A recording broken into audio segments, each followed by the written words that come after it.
നമ്മുടെ നാട്ടിൽ ഏതാണ്ട് ഒരു 10-25 കൊല്ലം മുമ്പ് വരെ സാധാരണ ജോലികൾ പോലെ തന്നെയാണ് ഒരു സൈനികരുടെ ജോലിയും ഒക്കെ കണ്ടിരുന്നത്. പക്ഷേ കഴിഞ്ഞ 20-25 കൊല്ലമായിട്ട് പ്രത്യേകിച്ചും BJPയും സംഘപരിവാരും ഒക്കെ ഉണർത്താൻ ശ്രമിക്കുന്ന ഒരു തീവ്ര ദേശീയത എന്ന് പറയുന്ന ഒരു രാഷ്ട്രീയത്തിന് വലിയ പ്രാമുഖ്യം ഇന്ത്യയിലെമ്പാടും കിട്ടിയിരുന്നു.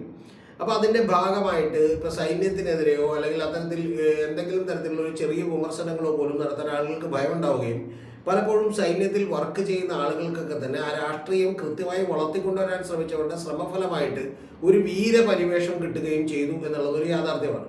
അപ്പോൾ ഇത്തരത്തിൽ സൈനികരായിട്ടുള്ള ആളുകൾക്ക് ഇത്തരത്തിലുള്ള ഒരു വീരപരിവേഷം കിട്ടുമ്പോൾ നമ്മുടെ ഇവിടെ അതിൻ്റെ വലിയ തോതിലുള്ള ഗുണം കിട്ടിയിട്ടുള്ള ഒരാളാണ് മേജർ രവി എന്ന് പറയുന്നത്. രണ്ടാമത് അദ്ദേഹത്തിന് ഈ ഒരു ആസ്പെക്റ്റ് ഉണ്ട് എന്ന് നിങ്ങൾ മനസ്സിലാക്കണം. രണ്ടാമത് അദ്ദേഹത്തിന് വലിയൊരു ഗുണം കൂടി കിട്ടി. കാരണം നമ്മുടെ നാട്ടിൽ സാധാരണ ഏതെങ്കിലും കലാകാരന്മാർക്കൊക്കെ കിട്ടുന്നതിനേക്കാൾ വലിയ പ്രാമുഖ്യവും പ്രസക്തിയും കൂടുതൽ കേൾവിക്കാരും കാഴ്ചക്കാരും ഒക്കെ കിട്ടുന്നത് സിനിമയുമായി ബന്ധപ്പെട്ടാലാണ്. കാരണം ആ സിനിമ എന്ന് പറയുന്നത് ഒരു നിരവധി കലകളുടെ ഒരു സമ്മേളനമാണ്. അല്ലെങ്കിൽ തന്നെ ഇപ്പം നമുക്കറിയാം, പലപ്പോഴും നമുക്കറിയാം വളരെ നല്ല നർത്തകിയായിട്ടുള്ള പലരും സിനിമയിലേക്ക് ഒരു എൻട്രി കിട്ടുമ്പോഴാണ് അവർക്ക് വലിയ പേരും പ്രശസ്തിയും ഒക്കെ കിട്ടുന്നത്. ഇപ്പോൾ ഉദാഹരണത്തിന് മുകേഷിൻ്റെ ഭാര്യയായിരുന്ന ആ വനിത, അവരൊക്കെ തന്നെ വളരെ നല്ല നർത്തകിയായിരുന്നു. പക്ഷെ അവർ മുകേഷിൻ്റെ ഭാര്യയായപ്പോഴാണ് അവർ ശ്രദ്ധിക്കപ്പെടുന്നത്, അല്ലെങ്കിൽ കുറേ കൂടി ഇപ്പോൾ ഒരു സിനിമയിലൊക്കെ അഭിനയിച്ചപ്പോഴാണ് അവരുടെ ശ്രദ്ധ കുറേ കൂടി കിട്ടുന്നത്. അപ്പം അത്തരത്തിൽ സിനിമയുമായോ അല്ലെങ്കിൽ സിനിമാക്കാരുമായൊക്കെ ബന്ധപ്പെട്ട ഏത് കാര്യത്തിലും നമുക്ക് അത്ര വലിയ ശ്രദ്ധകൾ കിട്ടും. അപ്പോൾ അത്തരത്തിൽ മേജർ രവിക്ക് കിട്ടിയ രണ്ടാമത്തെ ഗുണമെന്ന് പറയുന്നത് അദ്ദേഹം പ്രിയദർശൻ്റെ അസിസ്റ്റൻ്റ് ആയിരുന്നു. കൂടാതെ നിരവധി സിനിമകളൊക്കെ തന്നെ അദ്ദേഹം സംവിധാനം ചെയ്തിട്ടുണ്ട്.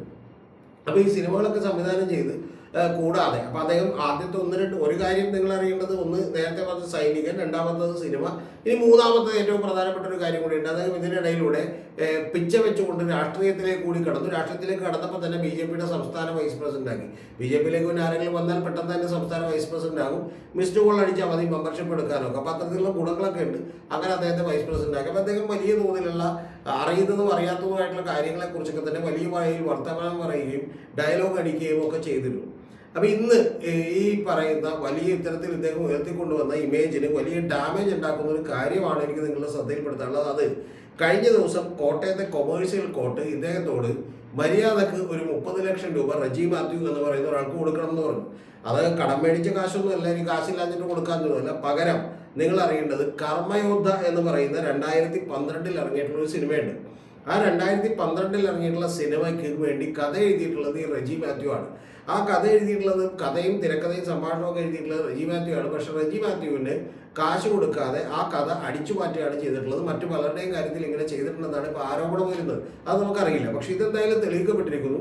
ഇത് അങ്ങനെ തെളിയിക്കപ്പെട്ടതുകൊണ്ട് 13 കൊല്ലത്തെ അദ്ദേഹത്തിൻ്റെ നിയമയുദ്ധത്തിന് ശേഷം അദ്ദേഹം 40 ലക്ഷം രൂപ ആവശ്യപ്പെട്ടാണ് കോടതിയിൽ നഷ്ടപരിഹാരത്തിന് കേസ് ഫയൽ ചെയ്തത്. പക്ഷേ 40 ലക്ഷം രൂപക്ക് വരുമ്പോൾ 30 ലക്ഷം രൂപ കൊടുക്കണമെന്ന് പറഞ്ഞ് കോടതി വിധിച്ചിരിക്കുന്നു. എന്ന് പറഞ്ഞാൽ കൃത്യമായി ഈ പറയുന്ന തരികിട പണിയാണ് കാണിച്ചിട്ടുള്ളത്, ഉടായ്പാണ് മേജർ രവിയുടെ എന്നുള്ളത് കോടതി കൃത്യമായിട്ട് കണ്ടെത്തിയിരിക്കുന്നു എന്നുള്ളതാണ്. ഇനി അദ്ദേഹം മേൽക്കോടതിയിലേക്ക് പോകില്ലെന്ന് നമുക്കറിയില്ല. പക്ഷെ എനിക്ക് ഏറ്റവും കുറഞ്ഞ പക്ഷം പറയാനുള്ളത്, ഇത്തരത്തിൽ സിനിമാ രംഗത്തും സൈനികനായിട്ടും ധീരയോദ്ധാവായിട്ടും അതുപോലെ തന്നെ BJPയുടെ സംസ്ഥാന വൈസ് പ്രസിഡന്റും നേതാവും ഒക്കെ ആയിരിക്കുന്ന ഒരാൾ ഇനി തുറന്നു പറയാൻ തയ്യാറാകണമെന്നാണ് ഇതിലെന്താണ് സംഭവിച്ചതെന്നുള്ളത്. ഇതിൽ അടുത്തൊരു പ്രധാനപ്പെട്ട കാര്യം കൂടിയുള്ളത്, ഇതിൽ സംഭവിച്ച ഒരു കാര്യം, ഇവരുടെയൊക്കെ ഒരു സത്യസന്ധതയും ആത്മാർത്ഥതയും രാജ്യസ്നേഹവും ഒക്കെയാണ് ഇവർ നിരവധി പറഞ്ഞുകൊണ്ടിരിക്കുന്നത്. അപ്പോൾ അതിലെ ഒരു കാര്യം എത്രത്തോളം ഉണ്ടെന്ന് മനസ്സിലാക്കാൻ ഈ കോടതി നടപടികൾ നമ്മളൊന്ന് എടുത്തു നോക്കിയാൽ നമുക്ക് വിചിത്രമായ ചില കാര്യങ്ങൾ മനസ്സിലാവും. അതെന്താണെന്ന് വെച്ചിട്ടുണ്ടെങ്കിൽ, ഇദ്ദേഹം ഈ പറയുന്ന റജി മാത്യു എന്ന് പറയുന്ന അദ്ദേഹം ഒരു പാവ മനുഷ്യനാണെന്നാണ് നമ്മൾ ഇന്റർവ്യൂ ഒക്കെ കാണുമ്പോൾ മനസ്സിലാക്കുന്നത്. അദ്ദേഹത്തിൻ്റെ ഈ പറയുന്ന പോലെ പത്രസമ്മേളനമൊക്കെ ഞാൻ വിശദമായിട്ട് കണ്ടിരുന്നു. അദ്ദേഹം ഒരു ജേർണലിസ്റ്റാണ്. അദ്ദേഹം നിരവധി സിനിമകളിൽ ഇതുപോലെ വർക്ക് ചെയ്തിട്ടുള്ള ഒരാളാണ്. അപ്പോൾ അദ്ദേഹത്തിന് യാതൊരുവിധ ക്രെഡിറ്റും കൊടുക്കാതെ, ഒന്നും കൊടുക്കാതെ, ഏതാണ്ട് 10,000 രൂപ മാത്രം കൊടുത്തുകൊണ്ട് ഈ കഥ അടിച്ചു മാറ്റാനുള്ള ഒരു ശ്രമമാണ് നടത്തിയത്. അപ്പോൾ ആ ശ്രമം നടത്തിയതിന് അദ്ദേഹം കേസ് ഫയൽ ചെയ്തു. കേസ് ഫയൽ ചെയ്തപ്പോൾ ഒരു കോടതിയിൽ വാദിച്ചത് വളരെ വിചിത്രമായിട്ടുള്ളൊരു വാദമാണ്. അതാണ് അടുത്ത കാര്യം എന്ന് പറയുന്നത്. എന്ന് പറഞ്ഞാൽ മേജർ രവി തിരക്കഥ എഴുതും. തിരക്കഥ എഴുതി കഴിഞ്ഞ് ഒരു സീൻ ഷൂട്ട് ചെയ്ത് കഴിഞ്ഞിട്ടുണ്ടെങ്കിൽ പുള്ളി അപ്പം തന്നെ തിരക്കഥ ഇങ്ങനെ വലിച്ചെറിഞ്ഞ് കളയും എന്നുള്ളതാണ്. അപ്പോൾ അങ്ങനെ വലിച്ചെറിഞ്ഞ് കളയുന്ന, ഓരോ ദിവസവും വലിച്ചെറിഞ്ഞ് കളയുന്ന തിരക്കഥകളൊക്കെ തന്നെ റജി മാത്യു വന്ന് ഈ പേപ്പറുകളെല്ലാം തന്നെ എടുത്തു വെച്ച് കൂട്ടിച്ചേർത്ത് വെച്ച് നേരെ ഈ തിരക്കഥയാക്കി, അങ്ങനെ തിരക്കഥ ഉണ്ടാക്കിയാണ് കോടതിയിൽ കൊടുത്തത് എന്നാണ് ഇയാൾ പറഞ്ഞിട്ടുള്ളത്. ഒന്ന് ആലോചിച്ച് നോക്ക്. അപ്പോൾ കോടതി തിരിച്ചു ചോദിക്കുന്ന ഒരു ചോദ്യം എന്ന് പറഞ്ഞിട്ടുണ്ടെങ്കിൽ, അങ്ങനെ ആയിരുന്നുവെങ്കിൽ ഇതിലെ ഹാൻഡ് റൈറ്റിംഗ് എങ്ങനെ റെജി മാത്യുവിൻ്റെ ആകും എന്നാണ് ചോദിച്ചേക്കുന്നത്. കാരണം ഭാഗ്യത്തിന് റെജി മാത്യു സ്വന്തം ഹാൻഡ് റൈറ്റിംഗിൽ എഴുതിയിട്ടുള്ള റിട്ടേൺ കോപ്പി ഇയാൾക്ക് കൊടുത്തില്ല, പകരം മറ്റൊരു കോപ്പിയാണ് കൊടുത്തത്. അതുകൊണ്ട് റിട്ടേൺ കോപ്പി ഇയാളുടെ കയ്യിൽ തന്നെ ഉണ്ടായിരുന്നു. പിന്നെ അതുകൂടാതെ ആ റിട്ടേൺ കോപ്പിക്കകത്ത് ഇയാൾ ഓരോ സ്ഥലങ്ങളിലൂടെ യാത്ര ചെയ്യുന്നതാണ്.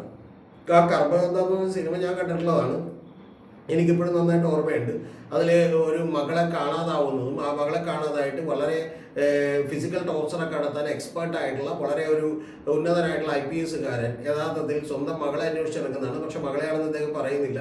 ഇദ്ദേഹം അതുകൊണ്ട് ഈ പറയുന്ന പോലെ സിഗരറ്റ് കട്ട് ചെയ്യുന്ന കട്ട് ചെയ്യുന്നത് കൊണ്ട് അദ്ദേഹം വിരലൊക്കെ കട്ട് ചെയ്ത് കളയുന്ന നിരവധി രംഗങ്ങൾ അതിനകത്തുണ്ട്. അപ്പോൾ അദ്ദേഹം ഏതാണ്ട് കേരളത്തിൽ വന്നിട്ട് അദ്ദേഹം പുറത്തേക്ക് ഒരു യാത്ര നടത്തുന്നതായിട്ടാണ് ഉള്ളത്.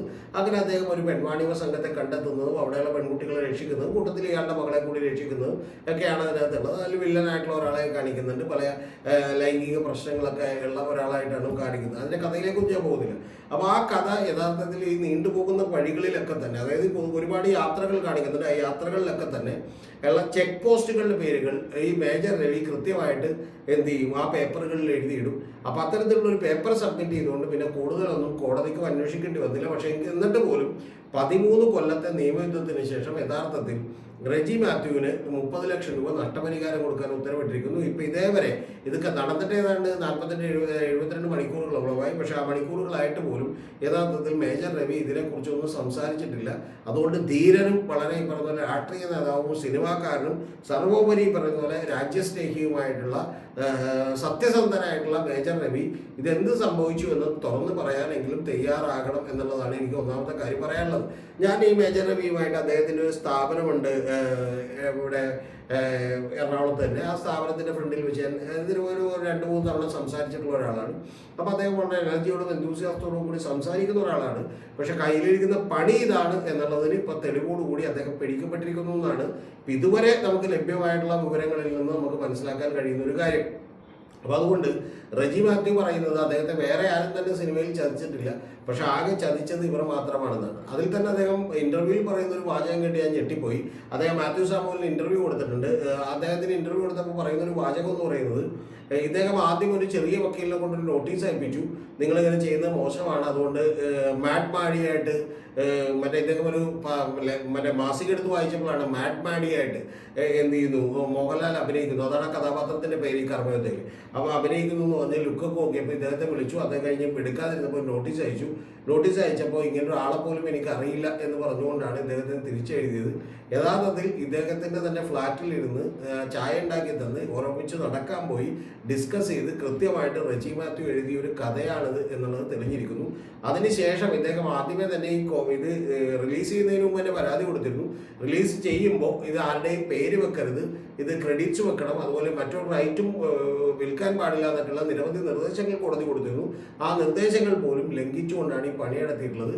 കൂടാതെ ഇതിൻ്റെ നിർമ്മാതാവ് ഈ റെജി മാത്യുവിനെ വിളിച്ച് ചോദിച്ചു എന്ന്, എന്നെ ഒന്ന് ഇതിൽ നിന്ന് ഒഴിവാക്കണം, കാരണം എൻ്റെ കയ്യിൽ നിന്ന് വലിയ തുക മേജർ രവി ഇതിനു വേണ്ടി മേടിച്ചിട്ടുണ്ട് എന്നുള്ളതാണ്. അപ്പോൾ അദ്ദേഹം ഈ മിലിറ്ററി സിനിമകൾ വിട്ടിട്ട് എന്നാൽ കുറച്ച് മിലിറ്ററി ഉള്ള എന്നാൽ കൂടുതൽ വൈകാരികപരമായ ഫാമിലി ബന്ധങ്ങളൊക്കെ പറയുന്ന ഒരു സിനിമ എടുക്കണം എന്ന് പറഞ്ഞുകൊണ്ടാണ് ഇദ്ദേഹത്തെ സമീപിച്ചത്. ആദ്യം അദ്ദേഹം വിശുദ്ധരാവണൻ എന്ന് പറയുന്ന ഒരു സിനിമയ്ക്ക് വേണ്ടി തിരക്കഥ എഴുതിയിരുന്നു. പിന്നെ അത് മാറ്റിയിട്ട് നമുക്ക് വേറൊരെണ്ണം ചെയ്യാം എന്ന് പറഞ്ഞാണ് ഈ പറയുന്ന പോലെ ഇത്തരത്തിലുള്ള ഒരു കാര്യം ചെയ്തത്. ഒരു കാര്യത്തിൽ എനിക്ക് എന്തായാലും ഉറപ്പാണ്, മേജർ രവി എന്ന് പറയുന്ന ഒരാളുടെ വിശ്വാസം ഇതിനു മുമ്പ് പോയതാണ്. കാരണം എമ്പുരാൻ എന്ന് പറയുന്ന ഒരു സിനിമ കണ്ടിട്ട് അദ്ദേഹം ഇറങ്ങുമ്പോൾ ആദ്യത്തെ ദിവസം അദ്ദേഹം വളരെ നല്ല അഭിപ്രായം പറഞ്ഞു. പിന്നെ BJPയും സംഘപരിവാരവും ഒക്കെ എതിരായി എന്ന് പറഞ്ഞപ്പോൾ അദ്ദേഹം നേരെ ഉൾട്ടയടിച്ച് പിറ്റേ ദിവസം രാവിലെ അദ്ദേഹത്തിന് കഴിഞ്ഞ ദിവസം നടന്നൊന്നും ഓർമ്മയില്ല, അദ്ദേഹം ഈ സിനിമയെക്കുറിച്ച് വളരെ മോശമായിട്ടാണ് പറഞ്ഞത്. അതുകൊണ്ട് തരാതരത്തിന് ഈ പറയുന്ന പോലെ ഒന്നിനെ പോലെ സ്വഭാവം മാറുന്ന ഒരാളാണോ താങ്കൾ, ഇത്തരത്തിലുള്ള കപടതയും കള്ളത്തരവും ഒക്കെ ഉള്ള ഒരാളാണോ താങ്കൾ എന്നുള്ളത് താങ്കൾ തന്നെ വെളിപ്പെടുത്തണം എത്രയും പെട്ടെന്ന് എന്നാണ് എനിക്ക് താങ്കളോട് പറയാനുള്ളത്.